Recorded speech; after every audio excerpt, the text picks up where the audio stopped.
The Galactic Council had made their first mistake 23 years ago, when they thought they could break humanity's spirit by exiling their queen.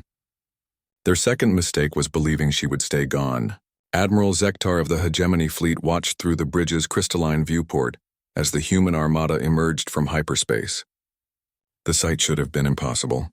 When Queen Helena Voss had been banished to the Outer Rim with nothing but a single frigate and a handful of loyal followers, the Council had stripped humanity of its military assets, its trade routes, and its dignity. They had reduced the once proud Terran Empire to a collection of subjugated colonies, their people treated as little more than indentured servants across a dozen star systems. Yet here she was, returning with a fleet that defied all logic and expectation. "Sensor readings, Lieutenant." Zektar's mandibles clicked nervously as his subordinate's scales shifted to an alarmed purple. "Sir, we're detecting over 300 vessels.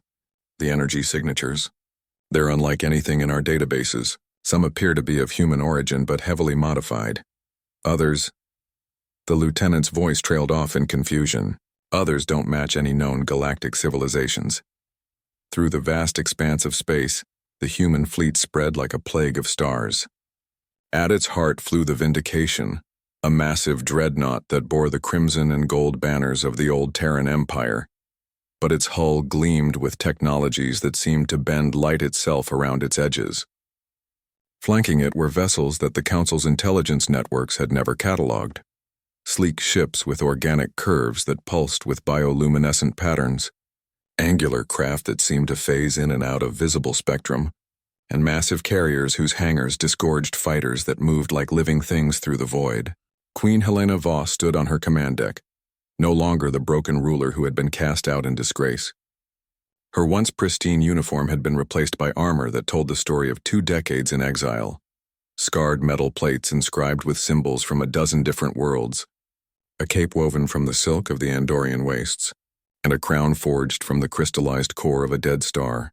But her eyes, those unchanged blue eyes, still burned with the same fierce intelligence that had once made the Council tremble. "Your Majesty," her chief tactical officer reported, "the Hegemony Fleet is moving to intercept. They're demanding our immediate surrender and your return to custody." Helena's lips curved into a smile that had haunted the nightmares of her enemies for years. "Signal all ships. Tell them exactly what they told me 23 years ago. No."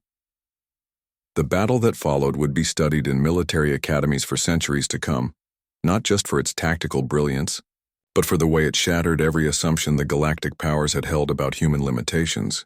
The Hegemony forces, confident in their numerical superiority and advanced weaponry, moved in traditional formation. They had fought the old human fleets before and knew their capabilities. What they hadn't expected was that Queen Helena had spent 2 decades in the galactic fringe, not cowering in defeat, but building something unprecedented. Her ships moved within human coordination, their tactics borrowing from the hive mind strategies of the crystalline entities she had befriended in the void clusters. When the Hegemony opened fire with their plasma batteries, Helena's vessels responded with weapons that seemed to devour energy itself. Dark matter cannons developed in partnership with the shadow dwellers of the Umbral Nebula, creatures so alien that most species couldn't even perceive them without technological aid. But it wasn't just the technology that made the difference. It was the crew. Among Helena's fleet sailed representatives of a dozen species that the Galactic Council had dismissed as primitives or non-entities.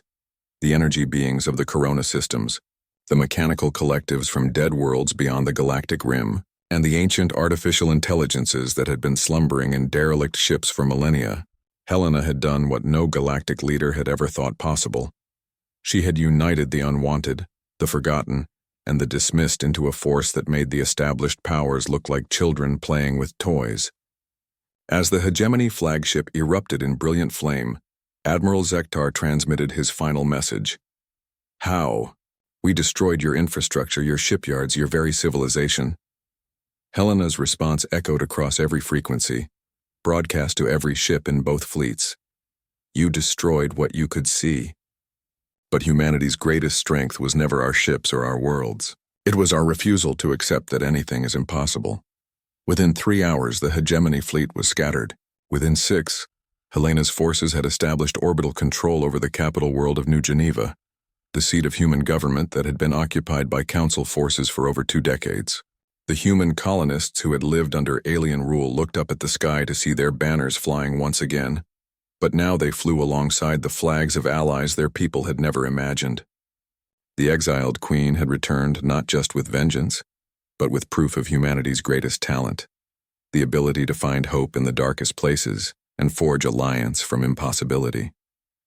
As Helena stood on the balcony of the rebuilt Terran palace, addressing her people for the first time in 23 years, she spoke words that would echo through history. They thought exile was our punishment. Instead, it became our education. They gave us the galaxy to explore, and we made it our classroom. Today, we don't just reclaim our place among the stars. We redefine what it means to be worthy of them. The Galactic Council would discover, in the trials that followed, that their greatest error hadn't been underestimating human technology or tactics. It had been underestimating the human capacity to turn every setback into a setup for an even greater comeback. The exiled queen had returned, and she had brought more than blood, banners, and a fleet. She had brought revolution.